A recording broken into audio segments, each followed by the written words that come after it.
Dodger Center was the backdrop of the Dodgers. They like it there. Blue Jays saying, don't let the door hit ya.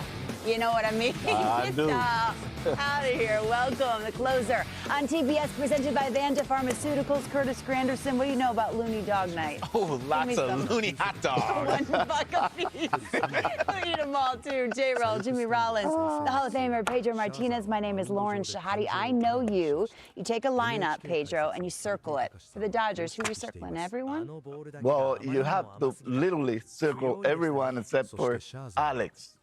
And he Freeland. had 2 hits. And he got 2 hits today, so that tells you a lot about how the Dodgers are built. Hitting is contagious. I mean, it's just, and you saw it. You saw it the entire game. The different situations that the Toronto Blue Jays had where they could have probably scored a couple of runs, they could not click. But the Dodgers just one after the other, and then the one you go after, which is probably this guy, and Freeland, they both got 2 hits today. It is amazing the way the lineup is structured, the experience they have, and how well they play together. It's just fun to watch. I was thinking and watching John Schneider, thinking he's every Blue Jays fan everywhere, red in the face, kind of screaming his lungs out at the umpire. There's frustration there. They are banged up, and this is not the start they wanted. Just as I said when Pedro was talking, hitting is contagious, so is the struggle. Because you know you're not putting up runs. You know you're not winning ball games. And there's an added pressure. When everything's going well, you get a hit, They're just passing out hits. But when you're not, you find yourself in that situation and you see the guy in front of you not have success. Now it's 2 outs to you, and if I don't get this hit, we just wasted another opportunity. And it pounds and it compounds and it compounds. Before you know it, you've lost 6 games in a row, and you scratch your head like, what happened? Good thing is, they have a long season, but I'm telling you, just as much fun as it is to get hits and that becomes contagious, the struggle becomes real. That's the good news. What's the bad news? Ohtani tomorrow for the Dodgers. Pedro Might be 7. Just a hunch. Might be 7. Pedro and I got super nerdy. We were locking in on the averages. We were looking at the Dodgers lineup. There wasn't one under 270 except for the number 9 hitter. You know, it's crazy. That whole team going into tonight was batting almost 300. And Lauren, you asked, do we look at averages anymore? You still have to look at averages because here's the thing. When guys aren't hitting high, we call it out. Oh, he's only batting 120. He's only batting 150. So if batting average doesn't mean anything, why are we worried about it when it goes down? Just as important as if a team is going well. We saw the Dodgers do what they did last night and just put up a ton of runs. And tonight they did everything they needed to with the pitching that they had last night and again tonight, and still had everything they needed to beat you because there's just no hole there, and whoever you insert there, because remember, Will Smith didn't play last night. Oh, yeah, he's back in the lineup now. That MVP guy, Mookie Betts, he's not even playing. When he comes back, he gets added into the lineup. And, oh, yeah, they got Kyle Tucker. You just insert him into the lineup, so it just goes one after another, and it makes it easy for everyone who joins the lineup, whether you're batting leadoff or 9th, just do your job. Neither one of you have to be the guy because we got 9 of them. I'm enamored all of them could do it. By batting average, by the way. When Judge was hitting 360, I was looking at that more than the home runs. I fell in love last October. His name, Yoshinobu. You thought I was going to give up something. Yoshinobu Yamamoto, 17 2/3 World Series innings, 2 earned runs. He won games 2, 6, and 7. It is your peak performance presented by Vanda Pharmaceuticals. He was on early. I did not think he was coming out for the 7th. What did you see, Pedro? I didn't think he was going to come out, but I guess he earned the ranks to actually ask for 1 extra inning. But, man, was he impressive. It looked to me like the guys were starting to make adjustments to what he was doing, but it was a little bit too late by then because Yamamoto just had him off balance all night, locating well, moving the ball all over the place, good velo, and good composure on the mound, and great tempo. Great tempo between pitches. It was just fun to watch. That was a masterpiece from Mr. Yamamoto, and he took off right where he left. He did. In the World Series. When he went up to Dave Roberts in the middle of the game, the day after he pitched and said, give me the ball, get out of the way. And when your pitcher, when your leader does that, you're ready to sacrifice for him. You're ready to go through a wall, and that shows the importance that he understood that I know I have a long career. I have next year. I have to protect my arm. But right now is this moment. This is the moment that you brought me over here for. You brought me here to win a championship. If you need me, oh, you're firing me up, ready. Jimmy. I am ready. And he seems to love pitching in Toronto. He doesn't give up runs when he's pitching against this team. And Pedro, you talked about it, keeping guys off balance, hitting his location, pitching off his location, because you have to keep him honest. And when they started making the adjustment, that's when he started throttling. Like, you know what? They're starting to get on this location, on this pitch. Let me throttle off and get them back off balance. And we saw that all night. But when you have a guy that comes over, he's the man. You know, we have Shohei, then you have Yamamoto on the bump. And he says, I don't care about next year. I care about now. Oh, man, you'll run through a wall. And the Dodgers have a crazy luxury that I think is looming over this. You have a calf strain. You don't feel right. Take a second. We'll see you in October. No other team has that. No, they just continue to keep going. They add when they need to. And I think that's something that's really big. Their organization has said, we want to be the team that all the players want to come to. And they do. You want to be in LA. The weather's amazing.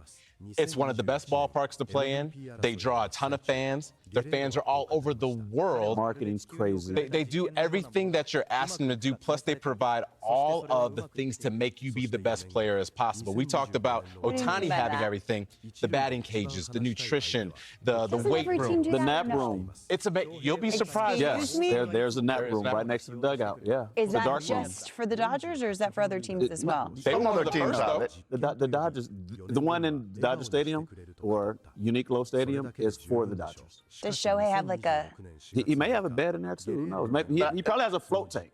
Let me add something that I just picked up while listening to you talk about how the Dodgers are just structuring everything to win. I think the Dodgers have done something great, which is like get everybody ready when they are, but they know where they're going to be in the postseason.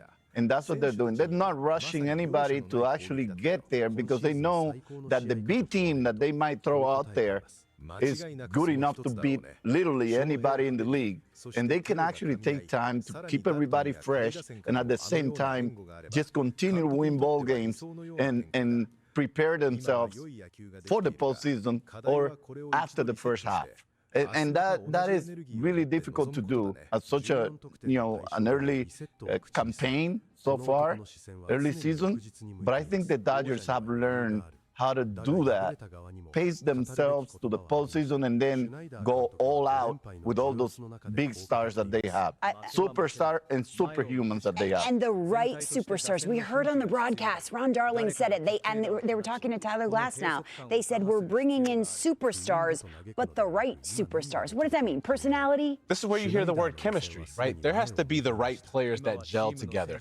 I need to know what makes Jimmy tick. I need to know what makes Pedro tick. They need to know the same for me. We could all be great players, but if we don't get along and you see it, it shows up in the record. It shows up in the performance. It's those teams out there. Think about this. You have Shohei Ohtani coming from Japan, a culture that's very kind of even-keeled, and you got him doing all this on the base pass.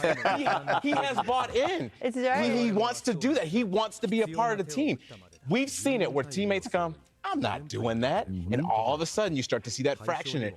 The fact that the biggest man in this game is doing that, that says a lot not only about him, but what he thinks of everyone on that team and what everybody is all bought into. He can dance, too. He's been doing it. Shohei can do it all. What have we seen from ABS? So entertaining, right? I want to take you back to the seventh. I love it, too. Yamamoto thinks he has a strikeout. Okamoto challenges the call. The inning continues. And this was the reason this seventh grew. This could have changed the entire complexion of this game. Alex Vesia got out of it, but it changes ball games. It makes it more accurate. And, oh, by the way, it's fun. It's entertaining. It definitely is. It brings a crowd into this moment. They get to sit up there and get a chance to get a replay and get it overturned on a pitch, which is something that has never happened in baseball. We've seen it on a base pass, but never on a pitch. Umpires have always been given that grace of the buffer zone, which is like 2 inches on each side of the plate.